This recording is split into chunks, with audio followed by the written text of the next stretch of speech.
코로나19에 걸렸다 이른바 완치라는 표현을 정부가 쓰지만 완치가 됐다 하더라도 후유증이 심각하다라는 체험담들이 나오고 있습니다. 회복자가 전한 코로나19의 무서운 후유증. 완치 판정을 받고 태어난 지 165일째다. 박현 부산대 기계공학과 교수가 여러 후유증에 시달리는데 질본이나 여러 병원을 통해서도 아무런 도움을 못 받았다라고 얘기하고 있습니다. 브레인 포그, 머리에 안개가 낀 것처럼 집중이 힘든 상태, 가슴, 위장 통증, 만성 피로, 보랏빛으로 변하는 피부 등 피부 관련 질환. 그리고 또 오늘 중앙일보 일면에는요, 다른 코로나 회복자가 극심한 탈모 증상과 무기력감을 호소하고 있다는 얘기도 지금 나오고 있는 상황입니다.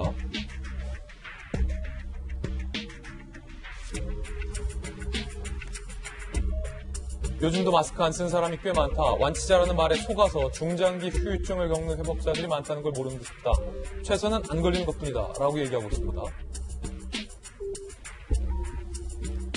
20대 회복자는 지금 탈모의 고통을 받고 있다.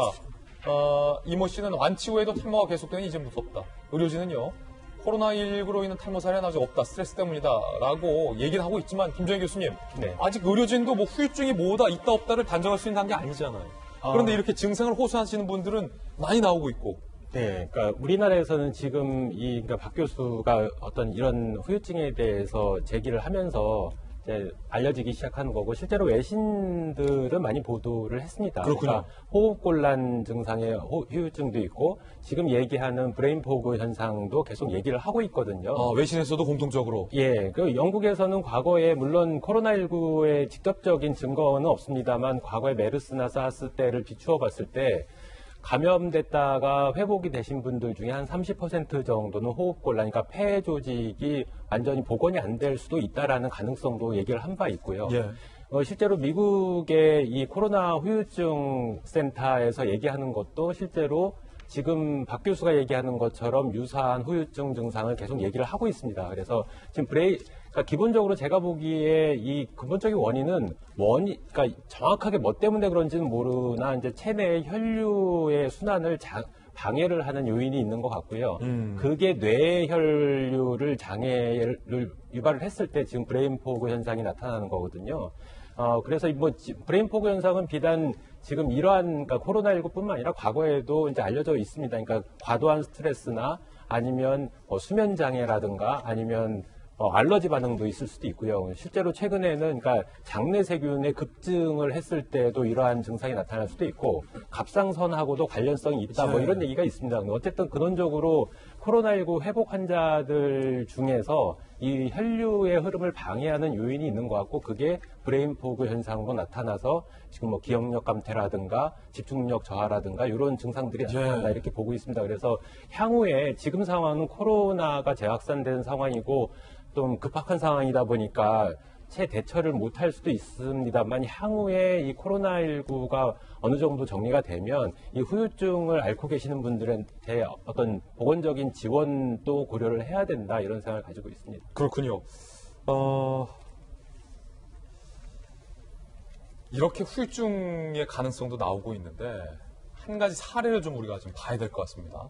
파주의 스타벅스, 손님 27명이 감염이 됐고, 이 스타벅스와 관련된 확진자가 60명 가까이 지금 나오고 있는데, 직원들은 단 한 명도 코로나에 걸리지 않았다는 겁니다.